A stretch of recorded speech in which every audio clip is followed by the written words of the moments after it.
என்னை தேடும் இறைவனே, உம்மை நாடி வருகிறேன். என்னை தேடும் இறைவனே, உம்மை நாடி வருகிறேன். தியானத்தின் தலைப்பு பிறர் பாவங்களை மூடுங்கள்.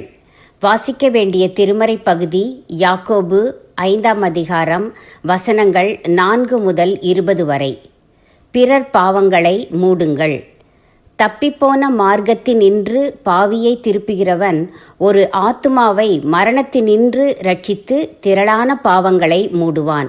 யாக்கோபு 5:20.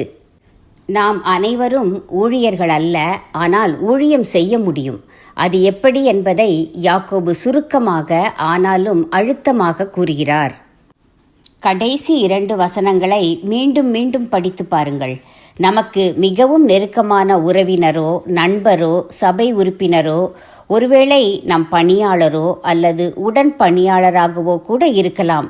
அவர்கள் இயேசுவின் விசுவாசியாக இருந்து இப்போது விசுவாசத்தில் குறைந்து பாவத்தில் சிக்குண்டு போயிருக்கலாம். இப்படிப்பட்டவர்களை திருப்பி மீண்டும் கிறிஸ்துவுக்குள் நடத்த வேண்டியது நம் பொறுப்பு.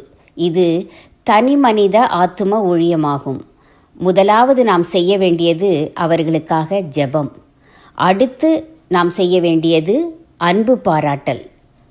அன்பு இருந்தால் மட்டுமே நாம் அவர்களை அதிகமாய் நேசிக்கிறோம் என்பதை அவர்கள் உணர்ந்தால் மட்டுமே நாம் அவர்களது வாழ்க்கையில், குறிப்பாக ஆன்மீக வாழ்க்கையில் நுழைய முடியும்.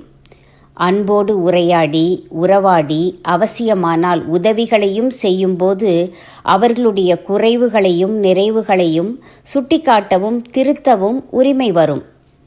அவர்களுடைய பிரச்சனைக்காக சேர்ந்து ஜெபிக்கலாம், கவலைகளுக்கு ஆறுதல் சொல்லலாம், வினாக்களுக்கு விடை அளிக்கலாம். இதை கிறிஸ்துவுக்குள் வாழும் எவரும் செய்ய முடியும். மெல்ல மெல்ல பாவ வழிகளை நின்று மாற்றி கிறிஸ்துவுக்குள் வாழும் முறைகளை கற்றுக் கொடுத்து அன்பாகவே அன்பரண்டை வழிநடத்த வேண்டும். இப்படிப்பட்ட அமைதியான சிறு சிறு ஊழியங்களை செய்து பாருங்களேன். பிறர் தம் வாழ்வில் ஒளியேற்றிய திருப்தியும் மகிழ்ச்சியும் கிடைக்கும். யார் எப்படி வாழ்ந்தால் என்ன என்று இருப்பது கிறிஸ்தவ வாழ்க்கை அல்ல. யார் எப்படி வாழ்ந்தால் என்ன என்று இருப்பது கிறிஸ்தவ வாழ்க்கை அல்ல. தீர்மானம்: கிறிஸ்தவர்களையே கிறிஸ்துவண்டை வழிநடத்த வேண்டிய அவசியத்தை புரிந்து கொண்டேன், செயல்படுவேன்.